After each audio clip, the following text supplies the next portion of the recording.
Good afternoon. Good afternoon. Welcome to the 89th Annual Congress of Cities. I am Marie Lopez Rogers, Mayor of the City of Avondale, Arizona, and First Vice President of the National League of Cities. Thank you. Thank you. Please join me in thanking Junktronic and Boston Arts Academy Percussion Ensemble and their director, Dave Jambrog, for that terrific entertainment you just had.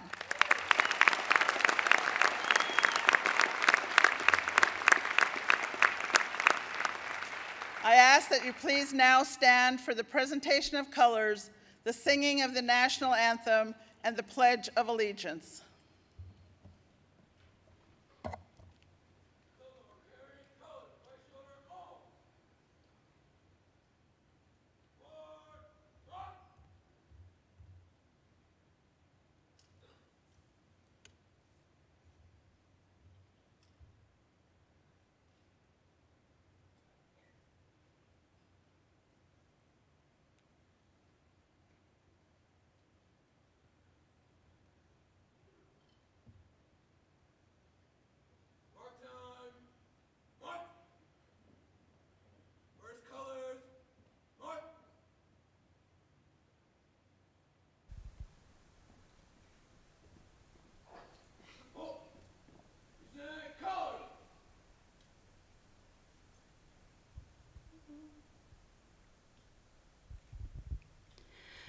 Oh, say, can you see by the dawn's early light what so proudly we hailed at the twilight's last gleaming, whose broad stripes and bright stars through the perilous fight o'er the ramparts we watched were so gallantly streaming, and the rockets' red glare, the bombs bursting in air, gave proof through the night that our flag was still there. Oh, say, does that star-spangled banner yet wave o'er the land of the free and the home of the brave?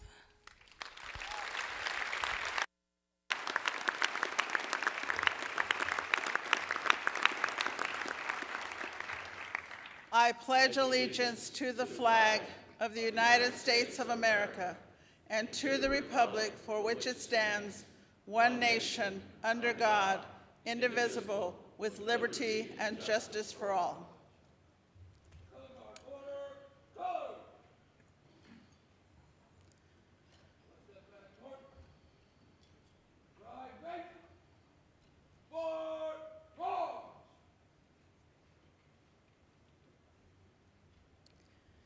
Father Richard Flaherty will now deliver the invocation.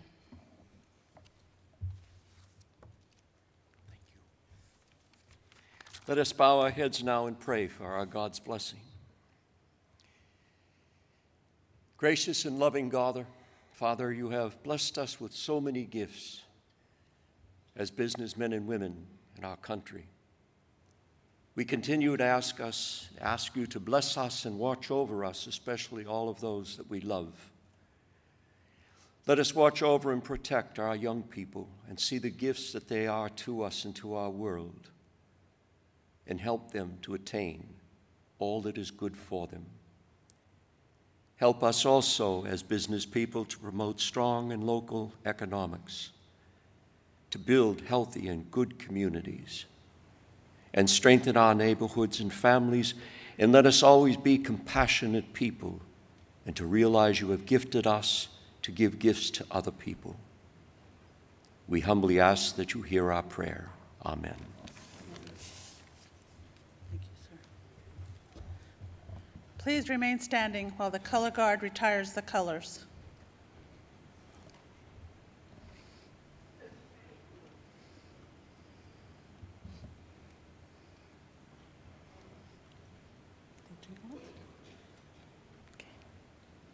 Okay, I guess they've already done that. They're retired. Please join me in thanking the English High School Junior ROTC who presented the colors.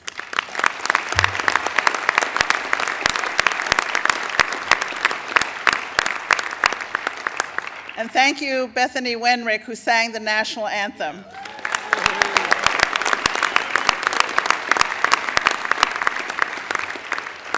And Richard Flaherty, Assistant Executive Director of St. Anthony Shrine here in Boston, who delivered the invocation.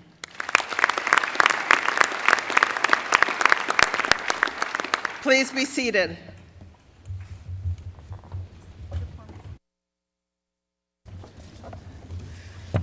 I will now introduce the 2012 Board of Directors of the National League of Cities. Please try to hold your applause until the last name is read. We have with us President Ted Ellis, Mayor Bluffton, Indiana. Second Vice President Chris Coleman, Mayor St. Paul, Minnesota. Immediate past President James Mitchell, Jr., Council Member, Charlotte, North Carolina. Past President Ron Loveridge, Mayor, Riverside, California. Past President Jim Hunt, Council Member, Clarksburg, West Virginia. Past President John DeStefano, Jr., Mayor, New Haven, Connecticut. Past President Brian O'Neill, Councilman, Philadelphia, Pennsylvania. And now the members of the board. Tanel Atkins, Deputy Mayor Pro Tem, Dallas, Texas. David Baker, Mayor, Kenmore, Washington. Peter Baines, Executive Director, New York State Conference of Mayors and Municipal Officials. Ralph Becker, Mayor, Salt Lake City, Utah. Dan Bessie, Council Member, Winston-Salem, North Carolina. Carl Brewer, Mayor, Wichita, Kansas. Julian Castro, Mayor, San Antonio, Texas. Nancy Cheney, Mayor, Moscow, Idaho. Melody Colbert Keene, Mayor, Joplin, Missouri. Sandra Colvin Roy, Councilmember, Minneapolis, Minnesota. Richard Bird Conlin, Councilmember, Seattle, Washington. Joy Cooper, Mayor, Hollandale Beach, Florida. Doug Eccles, Mayor, Rock Hill, South Carolina. Dan Gilmartin, Executive Director and CEO, Michigan Municipal League. Rap Hankins, Vice Mayor, Trotwood, Ohio. Kip Holden, Mayor President, Baton Rouge, Louisiana. Edna Branch Jackson, Mayor, Savannah, Georgia. Jacqueline Johnson, Councilwoman, East Orange, New Jersey. Dwight Jones, Mayor, Richmond, Virginia. Dennis Kavanaugh, Councilmember, Mesa, Arizona. Kevin Kramer, Councilman, Louisville, Kentucky. Random Lane, Mayor, Murrieta, California. Jesse Matthews, Councilmember, Bessemer, Alabama. Mike McCarty, Chief Executive Officer, Association of Washington Cities. Keith McDonald, Mayor, Bartlett, Tennessee. Mark Mitchell, Mayor, Tempe, Arizona. Garrett Nancolis, Mayor, Caldwell, Idaho. Robert Newell, Mayor, Parkersburg, West Virginia. Bernard Parks, Councilmember, Los Angeles, California. Greg Pettis, Councilmember, Cathedral City, California. Dan Ross, Executive Director, Missouri Municipal League. Bernita Sims, Mayor-elect High Point, North Carolina. Mike Siddick, Executive Director, Florida League of Cities, Incorporated. Carolyn Stecker, Executive Director, Oklahoma Municipal League. Betty Taylor, City Councilor, Eugene, Oregon. Yvonne Taylor, Executive Director, South Dakota Municipal League. Henry Wilson, Mayor Pro Tem, Hurst, Texas. Murray Witcher, Alderman, North Little Rock, Arkansas. George Wright, Jr., Executive Director, Delaware League of Local Governments. Matt Zone, Councilman, Cleveland, Ohio, and our Executive Director, Don Borat, National League of Cities. A round of applause for our NLC board.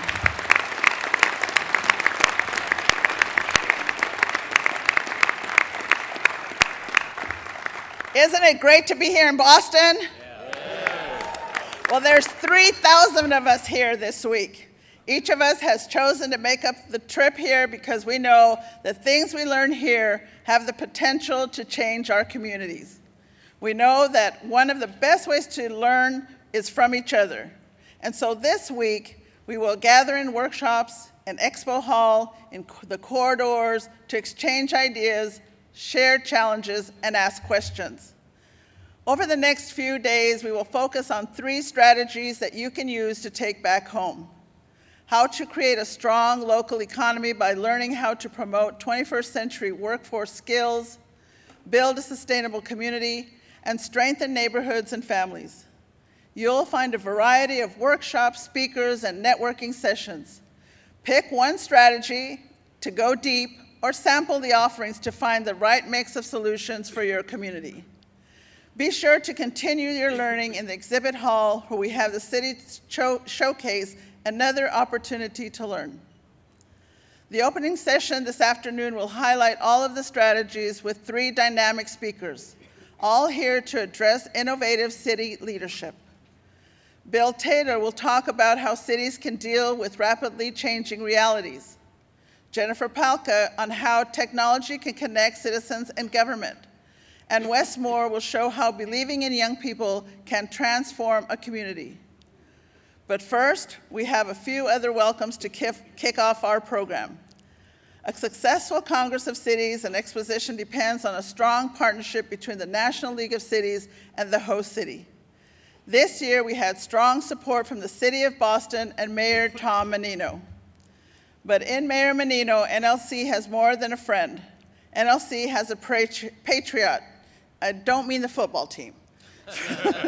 From the first Congress of Cities the mayor hosted in 2000 to the amazing work he and his team have done this year to prepare our visit, the mayor has demonstrated his commitment to our purpose.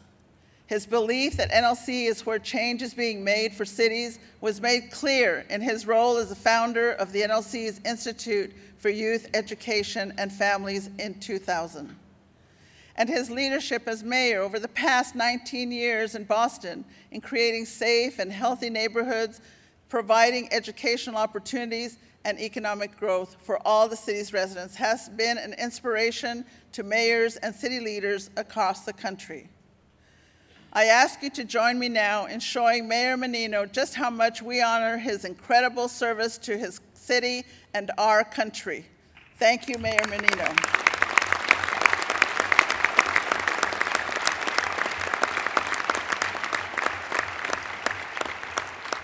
Unfortunately, due to an ongoing illness, Mayor Menino is unable to join us. We wish him a very speedy recovery. Speaking on his behalf is Sherry Davis, Director of the Boston Youth Zone. Sherry.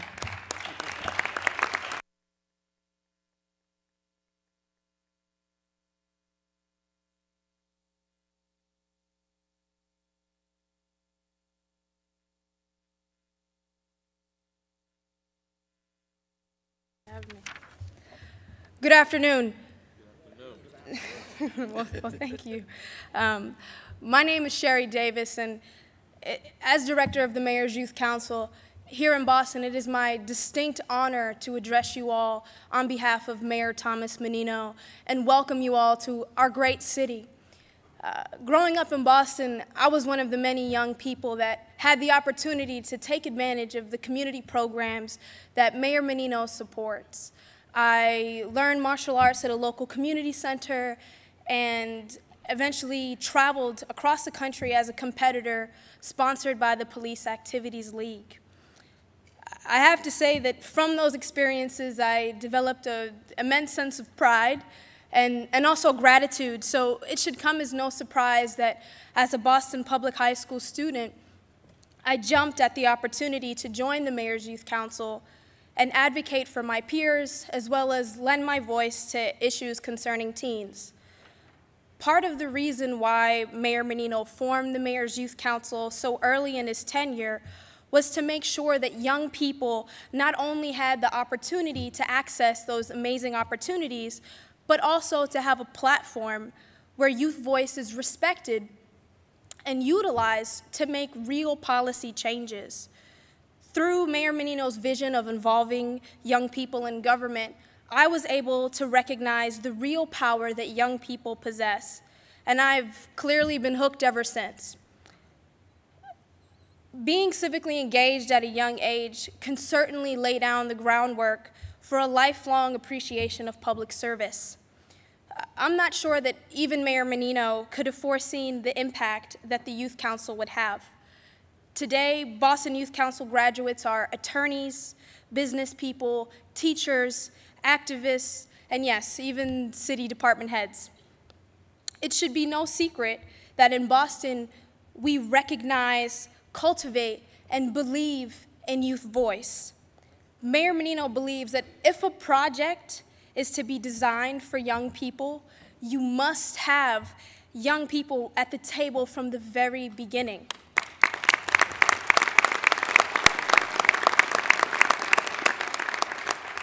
And thanks to our mayor, and thanks to many other city officials around the country, the National League of Cities doesn't just advocate for young people. You all advocate with young people as essential partners.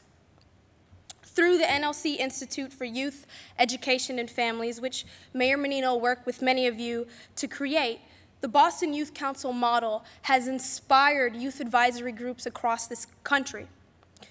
When the Institute was first announced by Mayor Menino and the NLC at the National Press Club 13 years ago, he called it not just a think tank, but an action tank for America's cities.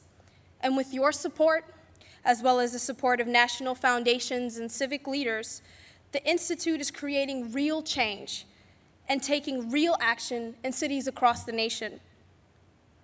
Let's continue to invest in government by investing in our future leaders. It is my pleasure to welcome you all to Boston, the city of ideas, the city of action, and the city of youth. I hope that you enjoy your time here. Thank you.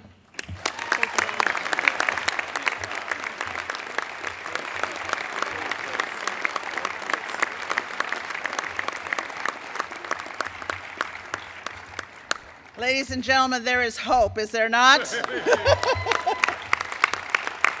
Thank you, Sherry. Thank you very much. We're looking forward to a great conference here in Boston. NLC has also had a long-standing friendship with our next speaker and her organization, ICMA-RC. In fact, ICMA-RC is celebrating their 40th year of supporting cities and city leaders, and for that, we congratulate them. We also thank them for their sponsorship for our session today and the participation as an NLC Capstone corporate partner. Please welcome ICMA-RC's President and CEO, Joan McCallan.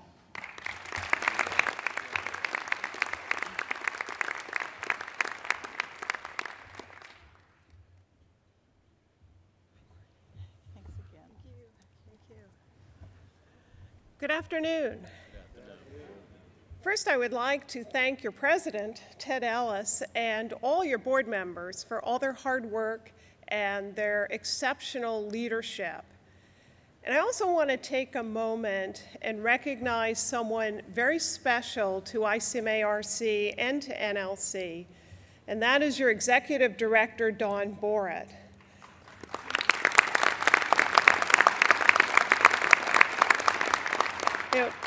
Dawn, congratulations for 22 outstanding years of service to the National League of Cities. And we at ICMARC thank you for your dedication to public service, and congratulations on a much-deserved retirement.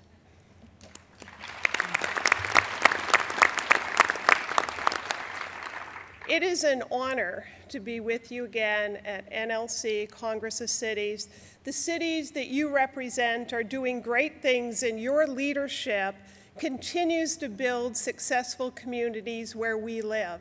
And we at ICMARC are dedicated to building successful communities as well, as we work to have public sector employees reach secure retirement. We understand the value that public sector employees bring to our cities and our communities, and we remain dedicated to helping them and providing tools so that they can reach their retirement goals. This is a very special year for us at ICMARC as we are celebrating our 40th anniversary. 40 years ago, we started with one city and one participant, and now we have grown to over 9,000 plans, 1 million participants, and over $43 billion in assets. And you can be sure that we will remain dedicated to our mission of helping public employees build retirement security in the future. We at ICMARC are just enormously proud of our relationship with the National League of Cities. And we thank you for your dedication to our cities and our communities. We thank you for letting us serve you. Thank you, NLC, and have a great conference. Thank you.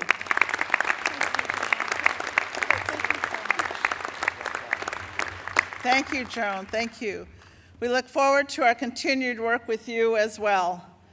Next, we'll hear from two of our outstanding youth leaders. They're here as youth delegates to the conference, part of a special group of young people who are involved with their city councils. Like you, this conference provides them with an opportunity to learn from one another and make connections with city leaders from all over the country. Our hope is that they leave here inspired and continue their path in public service.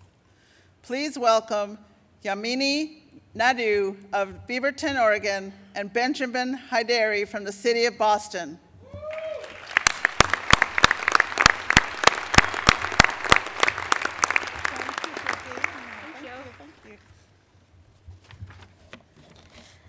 Hi, my name's Yamini, and I'm a senior in high school from Beaverton, Oregon. I'm representing the Beaverton Mayor's Youth Advisory Board and the Youth Education and Families Council of the National League of Cities. The National League of Cities Institute the Youth Education and Families Institute was founded by Boston Mayor Thomas Menino in 2000. It's unique in that it's made up of not only elected officials, but also youth leaders drawn from across the nation. On behalf of the two other youth leaders serving on the Youth Education and Families Council, Megan and McCain, I would like to welcome all the youth delegates who have joined us here in Boston for the conference.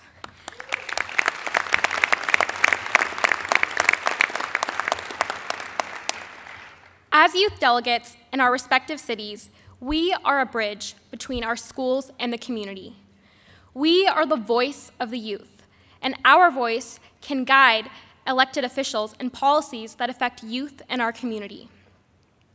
At this conference, the youth delegates have the opportunity to be community leaders, promoting youth activism. This conference gives us a platform to share our unique and innovative ideas to address city and related issues. So we would like to thank the National League of Cities and President Ted Ellis for giving the opportunity for youth to attend this conference. And thank you to the City of Boston for hosting the youth delegate events. So far, we've been off to a great start with the youth delegate orientation this afternoon and the Let's Move Cities, Towns, and Counties recognition event. We would like to extend an invitation to all the elected officials to join us tomorrow for the Youth and Elected Official Lunch from 12:15 to 1:30 p.m. in room 254AB, and the information about the details of the room can be found in the brochures given at registration. At this lunch, we hope that we can work with you to discuss issues of common interest and bring back new ideas to implement in our cities. We, the youth delegates, all come from diverse backgrounds, but we share one common aspiration, and that is being the change we want to see. Our #1 goal is to make a lasting impact in civic affairs. As President John F. Kennedy would say, ask not what your country can do for you. Ask what you can do for your country. The youth are the future of tomorrow, and that future starts now. Thank you.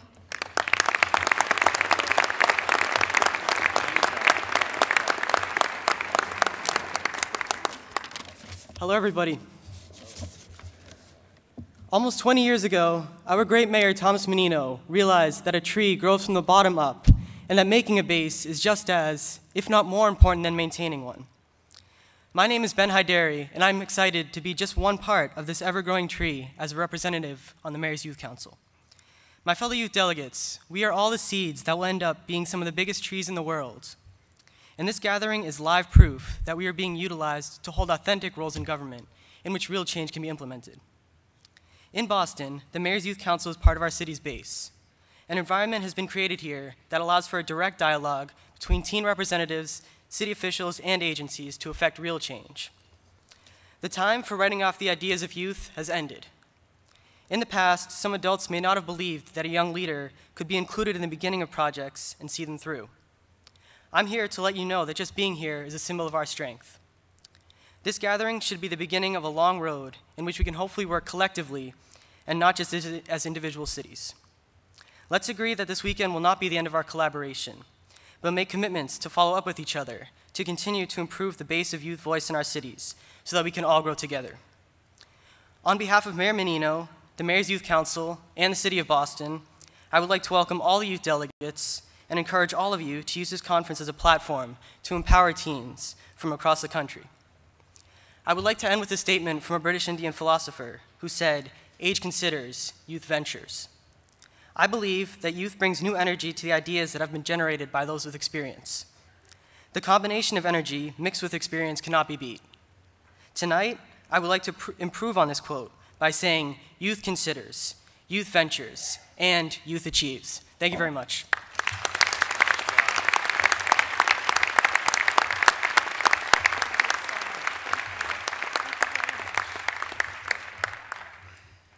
Thank you so much for the great welcome on behalf of the youth delegates this year. Could I please ask all the youth delegates that are in the room to please stand?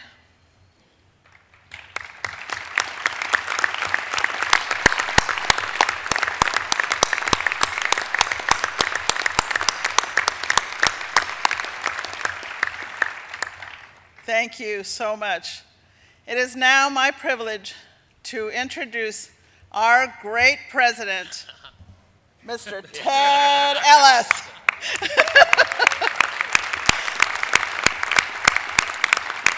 Ted has led NLC through a transformative year. Transformative, good, remember that word. On the national front, he led us to the White House and to each of the political conventions, always pushing for sound investments in cities that will drive economic growth in our communities. And internally, Ted has guided us through a leadership change. It's because of his strong vision and his ability to keep his focus on what is best for NLC that we stand here today poised to launch a new era at NLC. Please join me in welcoming our president, Ted Ellis.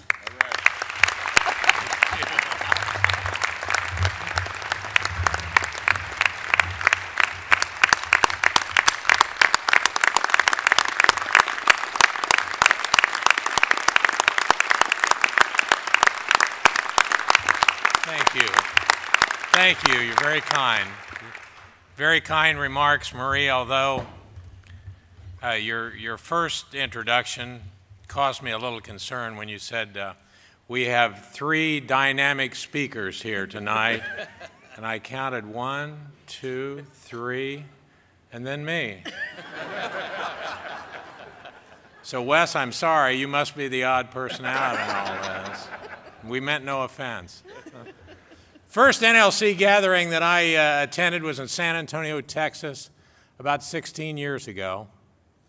I walked into that huge hall filled with hundreds of elected officials, much like today's, saw Don Boritz sitting at the end, as he is today, and wondered how on earth does anyone ever manage all those egos of all those elected officials? Today I stand before you as part of the problem, only 16 years later. And we stand here to celebrate what we consider our accomplishments, but all the while we need to remember that the old adage that when a best leader's work is done, the people say, we did it ourselves. For over 2 decades, Don Boritz has been the mortar that held the bricks of NLC together. He has built the go-to organization for municipal government. Don, there will be hundreds of accolades this week, but your impact on our nation's cities and towns and villages and the lives of the millions of Americans who live therein is incalculable. For that, we rise to thank you.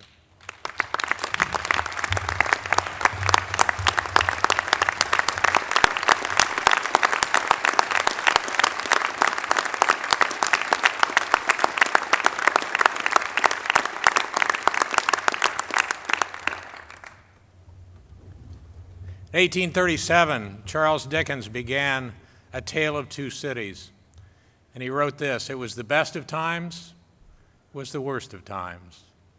It was the age of wisdom, was the age of foolishness. It was the epoch of belief, was the epoch of incredulity. It was the season of light, it was the season of darkness. It was the spring of hope, it was the winter of despair. We had everything before us. We had nothing before us. Such has been the year, both within and without the National League of Cities. As most of us are experiencing reductions in revenues at home, so your oldest and largest national organization representing municipal government was not immune to those fiscal realities. We made some painful decisions. We set our financial house in order. It's been a tough time to be on the board of the National League of Cities. Overlay those financial decisions with the fact that we will probably be shopping for a new address in 2015, although we're shopping with a full purse. And our executive director of 22 years has announced his well-deserved retirement.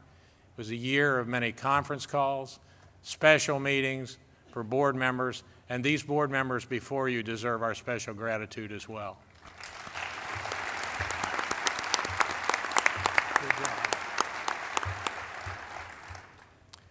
I want to tell you about a Saturday in April of 2008. It was an ordinary one. Weather in tiny Ellensburg, Washington was pretty typical. It was in the 60s. Slight breeze was blowing and spring was in the air. It was a day that was charged with excitement, though, because college senior Sarah Tucholsky was a softball player, and her Western Oregon Wolves were playing the game of the conference rival Central Washington that could determine the championship of that season. First time that either team had played in the championship for the championship. So Sarah had played softball for 4 years. She was only a part-time starter in the outfield. And on a team whose collective batting average was well over 280, she had only 3 hits in 34 trips to the plate. That's batting 9. Now, whether it was her size, Sarah was only 5'2", or whether somebody in the crowd actually knew about her dismal batting average, there was a little bit of heckling coming from the half-filled bleachers on the opposing side. And I don't hesitate to mention that Sarah was not a star by any definition, but she had been there every game for 4 years.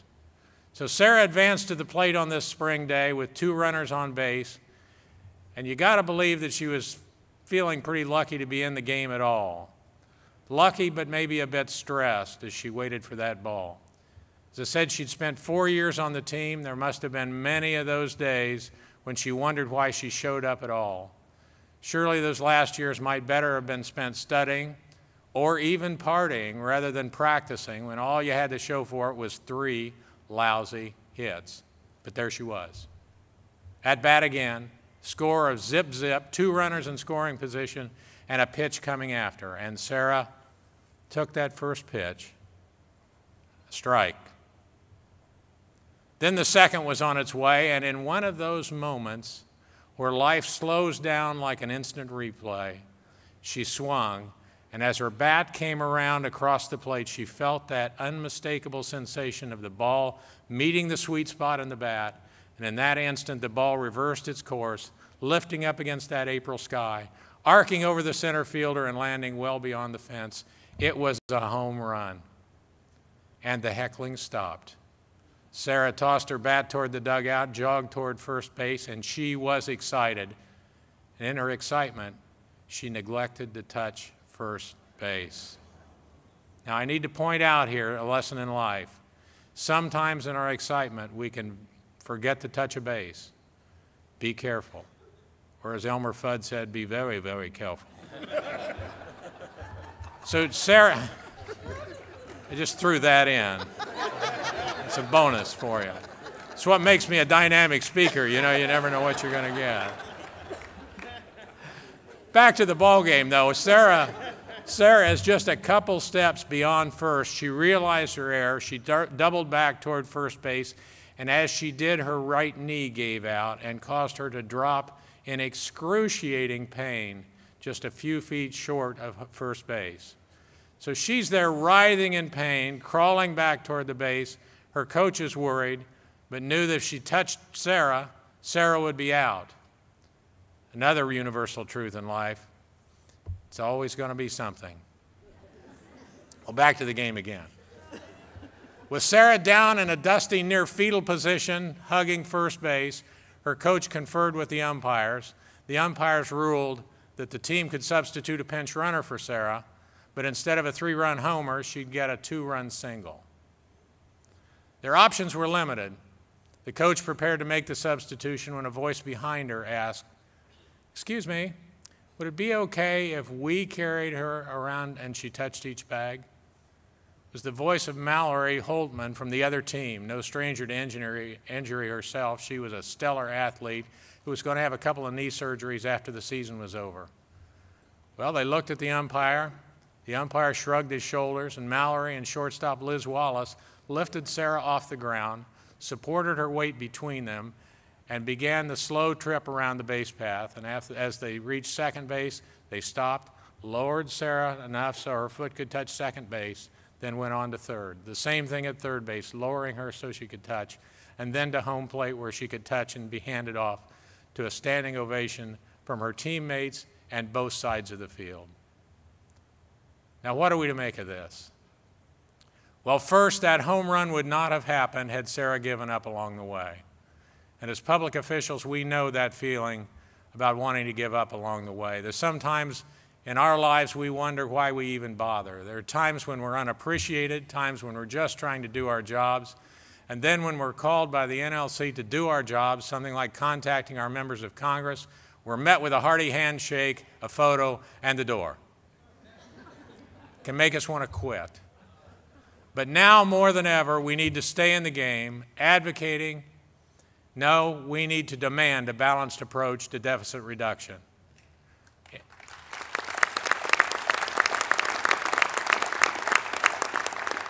Now, NLC supports the efforts to reduce the deficit. However, budget gimmicks and across-the-board cuts are no substitute for a deliberative legislative process.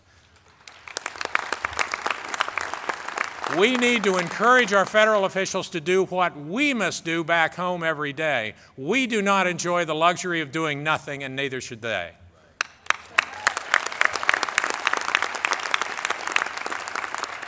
And then every once in a while we get a big hit. This year it was the transportation bill. I was privileged to accompany Marie to the White House for the signing, and I was encouraged by the spirit of cooperation on both sides of the aisle was still alive in the Senate for that transportation bill, nourished by support from back home.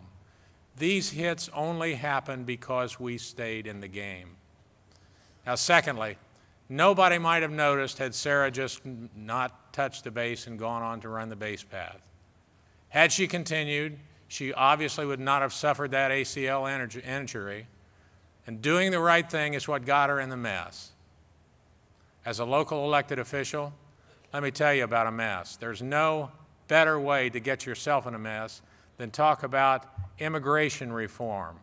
But you know, and I know, it's the right thing to do. We hold many different views here, and up on this stage today, there are views widely different from one another, but many of us can agree in the middle ground that there is a need for comprehensive reform, and that can only come by all sides sitting down at the table and working it out, for heaven's sakes. Third, most important probably are the lessons we learned from the opposing team members who carried Sarah. The easiest thing for them to do would have been to let the umpire make the call and watch while a pinch runner was put in.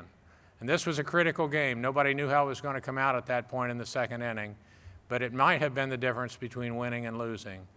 Their example to us and to those who are the recipients of our advocacy is this: doing the right thing is more important than who scores the run or who scores the political points.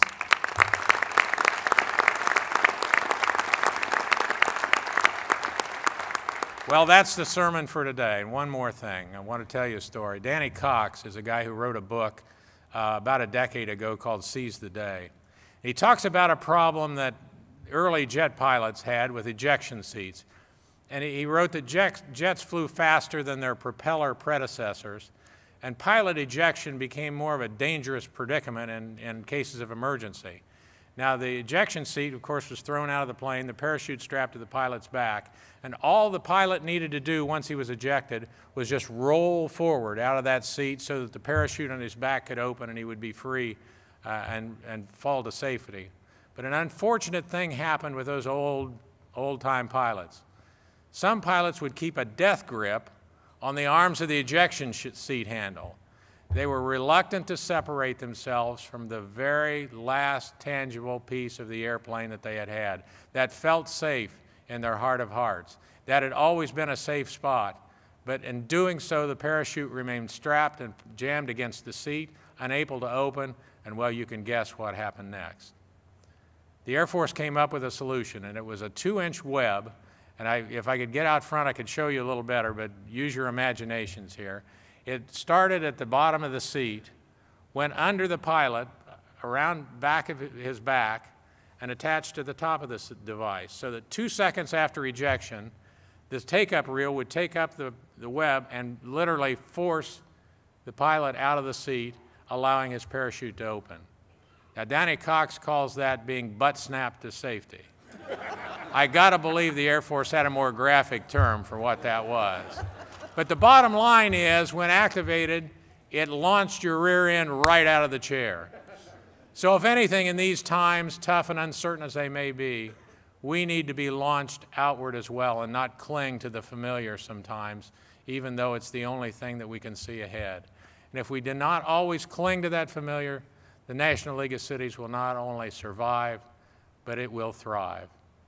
I want to introduce you to someone who the Board of Directors confirmed this morning will be leading us as Don retires, and that is our Executive Director Designate, Clarence Anthony. I think Clarence is out here to stand and be recognized.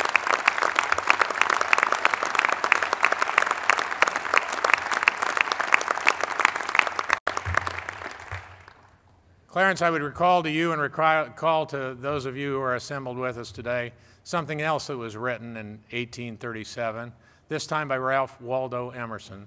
And he penned this nearly 2 centuries ago, and they ring true today. Is there any one period that one would desire to be born in?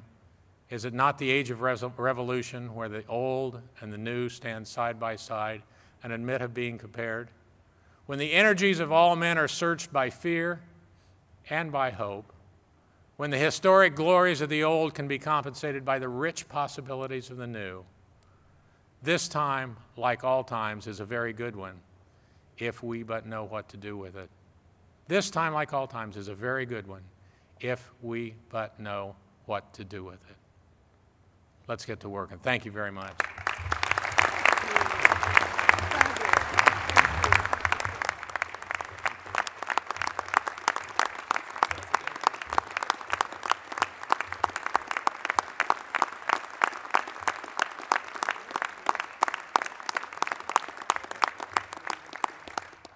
Thank you, Ted.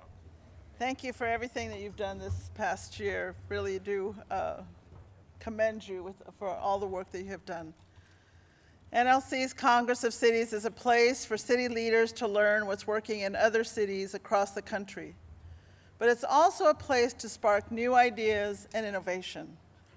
Over the next few days, you will engage with each other in unique ways and explore out-of-the-box ideas for leading in a rapidly changing world.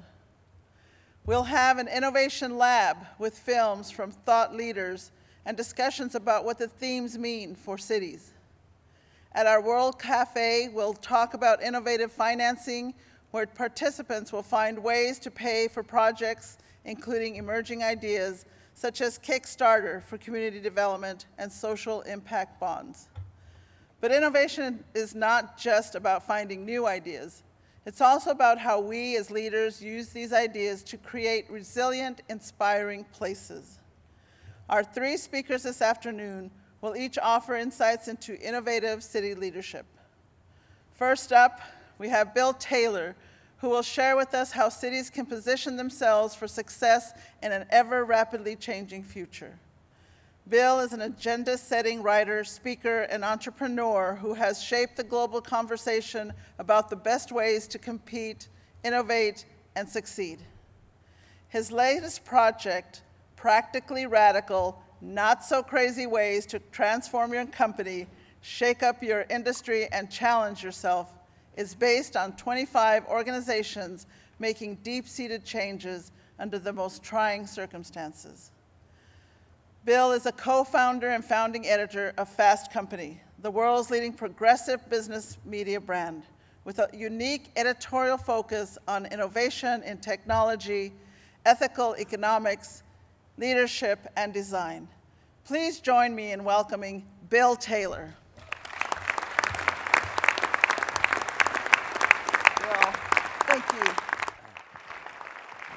Thanks, Mayor. Hello, everybody. I am so pleased to be part of this opening session. I spend way too much time with business executives. It's really nice to be immersed in the spirit of public service. So I'm so happy to be here. Obviously, I can't speak to the specific challenges all of you have as mayors, city councilors, leaders of your communities. You live all that every day.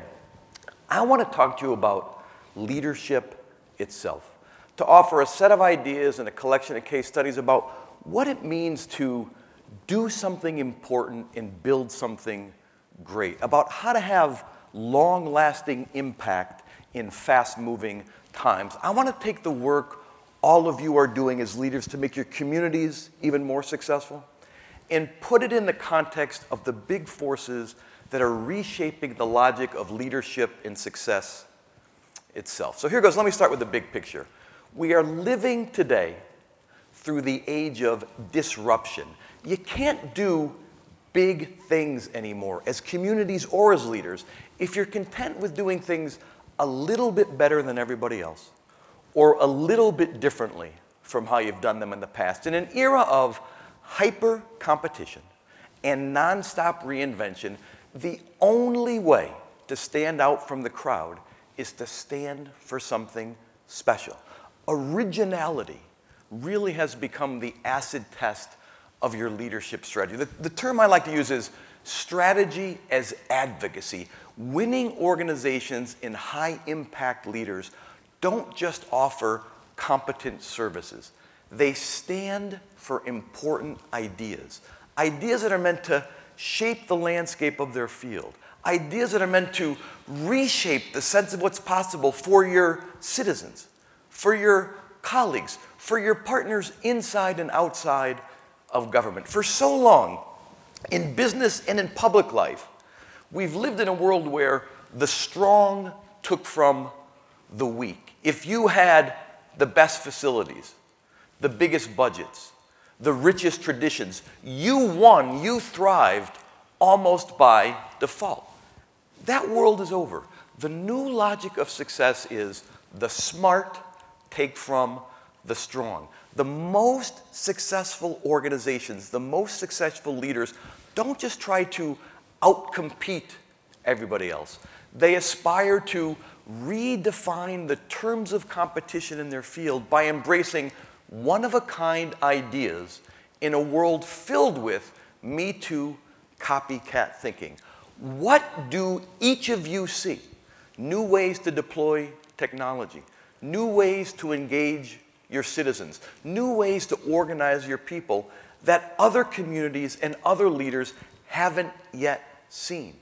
That's the question that leaders answer. The job of leadership today is to help your communities and to help your colleagues see things that other places and other people haven't yet seen. You know, I live here in Boston. I'm so proud of my young Bostonian colleagues. What an amazing job they did. And I spent a lot of time at the Harvard Business School. I actually left the Harvard Business Review to start Fast Company many moons ago. And my favorite professor at Harvard Business School right now is a woman by the name of Youngme Moon.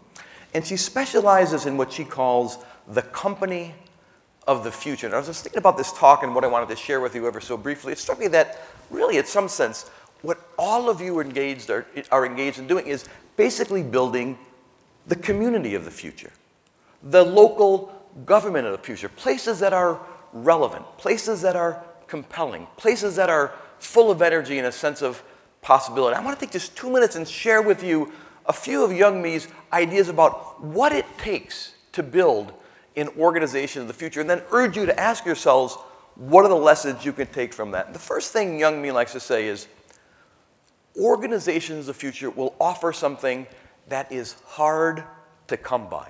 And this is just such an important point. I mean, particularly in the public sector, but in the private sector too, so many of us as leaders deal with issues of deprivation and scarcity. The economy is slower than we want. Budgets are smaller than we want. But if you think about it, if you look at it from your citizens' perspective, in a weird way, we are living in an age of unprecedented abundance. Your citizens have more things that are vying for their attention than ever before. Your citizens have more different things to spend their money on than they've ever had before. And the question for all of you as you try to build a really compelling local government, as you try to build a really compelling local community, is amidst all this abundance, amidst all this stimulation and clatter in the world, what do you offer that is scarce? Ultimately, value accrues to scarcity. As a town, as a city, as a government, you've got to ask yourself, what are we offering to the world that feels unique, unusual, something worth paying attention to? Second thing Youngme Moon says is, the organization of the future will embrace a big idea. And I got to tell you, this is just so important. She studies Cirque du Soleil and Virgin Atlantic and Google and all these really cool brands, and that's fine, but we can all apply it to our own work as well. And what she likes to say is when she looks at the great companies, the great organizations, the great brands that are helping to invent the future, each of them in one way or another has committed to doing something that is unprecedented in their field. And I know it's easy. You all come to Boston. I say, you should go back home and try to do something in local government that's never been done before. Try to do an experimental way of delivering service that the folks 3 towns down the road haven't yet experimented with. But if you as leaders really want to have an impact, really want to make a difference in this age where so much of what we assumed was the way things had to work is up for renewal and renovation and discussion, you've got to find little ways to do experiments and try things that just haven't been tried before. And finally, she says, and this is certainly relevant to all of you, the organization of the future will be intensely human. And that's why I had so much fun listening into the conversation thus far. When you go to businesses and you spend a lot of time with companies, what you're overwhelmed by is the sense that technology is reshaping everything we do. And that's powerful, and that's important, and that's compelling. But in a world that is being reshaped by technology, what people are really hungry for today, what your residents and citizens will really respond to today, is a heightened sense of humanity. Now, obviously, you got to go back home, and every day as leaders, you got to say, how do we make everything we do more efficient? How do we make all of our services more proficient? But the real magic today, the real opportunity to have an impact, is when you as leaders ask yourselves, how do we make everything we do more memorable for people to encounter? What is the emotional and psychological contract that connects people to their government and that connects the outside world to your cities or towns? Let me use an example from business. Show you, but I'm not a government guru. I can't really speak to what's going on in your communities. But let me tell you about one of my favorite leaders and one of my favorite community banks in the world. And Yamani's still out there. This is a shout out to Oregonians. I met a guy a couple of years ago by the name of Ray Davis. He's the CEO of a great bank based in Portland called Umpqua Bank. He took over this bank 15 years ago, and he wouldn't mind if I said this.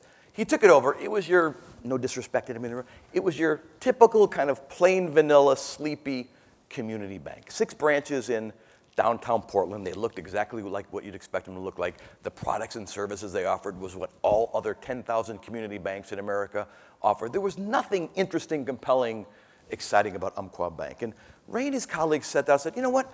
We want to do something big. We want to make a difference. Back then, by the way, they had 6 branches, $140 million of deposits. They were a publicly traded company, $18 million in stock market value. Fast forward to today. They now have got 200 plus branches from San Jose in the south to Seattle in the north, $9 billion of deposits and a stock market value of $1.5 billion. I know a lot of you have lived through the implosion of the financial sector. This is a really incredible business performance. But they achieved this great performance by sitting down 15 years ago and saying, as leaders, can we rethink and reimagine every aspect of being a bank? Specifically, can we create a kind of banking experience that appeals to all 5 human senses? The sense of sight. What can a bank look like today? You go into an Umpqua branch anywhere up and down the West Coast, they kind of look like Starbucks on steroids. Beautiful furniture, incredible interior architecture.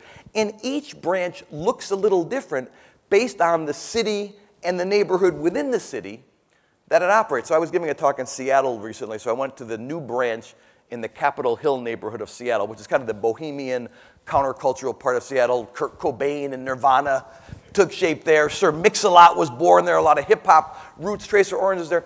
And you go into the branch in Capitol Hill, and it's kind of an homage to the neighborhood. And there are photos on the wall of rockers, not 19th century looking bankers with their stovepipe hats or something like that. They call it a community narrative. Every month in that store, they invite a local merchant to come in and open a pop-up store in the branch. The month I was there, it was a cool children's bookseller. It had this great pop-up store in the middle of the branch. What's a bank sound like?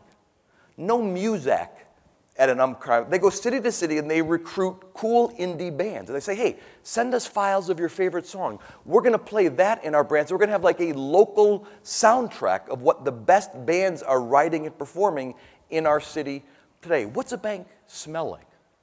I live here in Boston. We're still digging out from the financial crisis. You walk into a bank in Boston, it's kind of the smell of fear, perspiration and agitation, people worried about their mortgages and stuff. It's the Pacific, you Oregonians are crazy. The Pacific Northwest, you walk into Umpqua Bank, it's the smell of coffee. And you look at the tellers, and by the tellers, there are cappuccino machines. And while you're waiting in line or talking to a loan officer, they'll very gladly, the tellers are trained as baristas, they'll very gladly brew you a cappuccino, an espresso, a latte, or whatever the case may be. What's a bank taste like?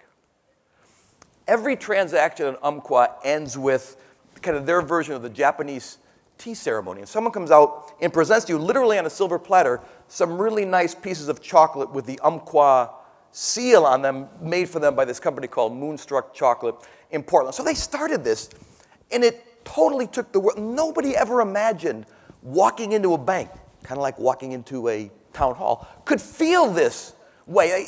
Is there somewhere in the Constitution where the act of entering a bank has to be boring, has to be kind of energy-sucking, or whatever the case may be? And it really took the world by storm. But 4 or 5 years ago, Umpqua said, you know what? We're just starting to scratch the surface here. We got these beautiful facilities, great music, coffee, chocolate, but we go home at 5 o'clock like every other bank in America. Why should we padlock the door when we leave? When we close down as a bank, why don't we reopen as community centers? And so now every Umpqua branch, you can do reservations over the internet, and if you've got a book club, you've got a neighborhood chamber of commerce, you've got an environmental organization, you sign up and you use the facilities at night as a place to host your meetings. In downtown Portland, by far, the most popular club are what are called stitch and bitch clubs. People come and knit and complain about their husbands or their wives, and you got the coffee and the... My wife keeps asking us to move to Portland just so she can join the stitch and bitch because she's run out of venues to complain about me here in town. And you ask yourself, why do they bother? They bother because they want to change the conversation with their constituents about the role a bank can play in their life, and they want to change the conversation with their communities about the role a bank can play in their communities. And in 15 years, they have created a true passion brand, a true sense of engagement and loyalty in a part of the world that's pretty devoid of positive passion. And that, I would submit to you, really is the essence of leadership today. The only sustainable form of business leadership, of political leadership, of community leadership is thought leadership. It's not about the services you offer or the facilities you run. It's about the ideas you stand for and how effective you are at rallying your whole community around a set of ideas that are really meant to separate you from everybody else. I mean, let's face it, most organizations in most fields have a kind of tunnel vision. It's just the way things work. Everybody is chasing after the same opportunities everybody else is chasing after. Everybody is missing opportunities for change that are hidden in plain sight if only you can look at the world a little bit differently. It's sort of the way I started out. Your job is to help your colleagues and your citizens see things that other people haven't yet seen. The term I like to use, kind of the leadership mindset I like to use, is a term I stole from George Carlin, the late great comedian, the hippy-dippy weatherman and all that kind of stuff. George Carlin used to come out on stage in the 70s and 80s in Las Vegas, probably under the heavy influence of LSD, and he would look out at the room and he would say, I'm experiencing a sense of vujade. And people say, what the heck is vujade? And he would explain, vujade is the opposite of deja vu. We've all experienced deja vu. You meet somebody for the first time, you're having a conversation, wow, it's so weird. I feel like I've had this conversation in a previous life, in a dream, whatever. The unfamiliar seems weirdly familiar. Vujade is the opposite of that. Can you look at a community you've lived in your whole life? Can you look at a local government you've been part of for 20 years? Can you look at a role you've carved out for yourself for as long as you can remember and look at it as if you've never seen it before? And with those fresh eyes, develop a whole new line of sight into the future, which is why I know folks in local government, like leaders everywhere, love to engage in benchmarking. We're going to do tax collections. We're going to do licensing and fees. We're going to have our police departments. And let's go and figure out what are the best practices around the state or around the country, and let's compare ourselves and learn from the people who are doing the best practices. But here's the question. What happens when best practices ain't that great to begin with? Which is what I see in so many. Comparing yourself to the best doesn't really get you very far. The best, the most creative, the highest impact leaders I have gotten to know say to themselves, we want to learn from, compare ourselves with, experience the most compelling organizations anywhere in the world at whatever issue we're wrestling with. In fact, the more unrelated to what we do, the better, because we learn the most as leaders by encountering other leaders who are the least like us. You're going to learn a ton by rubbing shoulders over the next 2 days or 3 days with your fellow mayors, your fellow city councilors. But if you can also put yourself in the position to rub shoulders with leaders who have nothing to do with the day-to-day burdens of running cities and towns, you'll learn just as much, if not even more. Let me ever so quickly show you what this looks like in the real world. One of my favorite brands I've learned from over the years is Lexus. And lucky to be Lexus in the luxury auto sector. But think about it. 25 years ago, Lexus didn't exist. In Toyota, you remember Toyota? Everybody kind of respected Toyota, but it was a very boring company. You got in your Toyota Corolla, it went for 200,000 miles, it never broke down, but was anybody ever excited to jump out of bed and drive their Toyota Corolla to the world? I mean, it was like the most boring thing you could possibly imagine. And Toyota announced to the world, we are going to enter the most competitive market for automobiles anywhere in the world. We're going to enter the market for luxury automobiles in North America. We're up against BMW, Mercedes, Cadillac, Lincoln, and we're going to win. And they were literally laughed at by Detroit, which was laughing at a lot of people back then, and Munich and everywhere else. You fast forward to today, Toyota has had the last laugh. Lexus is for 12 years in a row, #1 nameplate, customer satisfaction numbers off the chart. How'd they do it? They did it with this Vujade mindset. They did it by going out as leaders and learning from organizations that had nothing to do with what they did. When they started, first thing they said is, forget Cadillac, forget BMW. What's the greatest brand in the world when it comes to treating people right, knowing what they want, being consistent and personal at the same time? And they decided it was the Four Seasons Hotel. So they took a bunch of Lexus executives, send them out to Four Seasons around the country. Nice gig if you can get it. They spent a week there, but they weren't there as guests. They worked at the reception desk. They worked with the housekeeping staff. They worked with the valets. They went kind of behind the scenes and they tried to learn what are the little tricks, the little tips, the little ways of working that Four Seasons can do what it does. And they took everything they learned, and when they built their first generation of dealerships, they applied all those ideas and techniques right to the dealers. And when people walked in, they said, my goodness, this doesn't feel like a car dealer. It feels like a boutique hotel that happens to sell cars. 4 or 5 years ago, they wanted to refresh, recharge. They said, who do we get to learn from again? Again, they didn't look at other car companies. They said, who is the most productive retailer anywhere in the world as measured by sales per square foot per year, which is the way retailers, and no surprise, it's Apple. An Apple store today sells $6,000 worth of products per square foot per year. Number 2 is Tiffany at $3,000. So Apple's, diamond ring computer. Apple stores are twice as productive as Tiffany. Number 3 is Coach at $1,800. So they talked to Apple. They said, we want to spend a week in your stores kind of like anthropologists, see what we can see. They saw a lot of stuff, but what they really saw was that all the energy in the store was at the so-called genius bars. And if you're an Apple freak or if you've got kids who are Apple freaks, you walk in, this happened to me a few weeks ago during Sandy, whatever happened, my computer just got completely fried.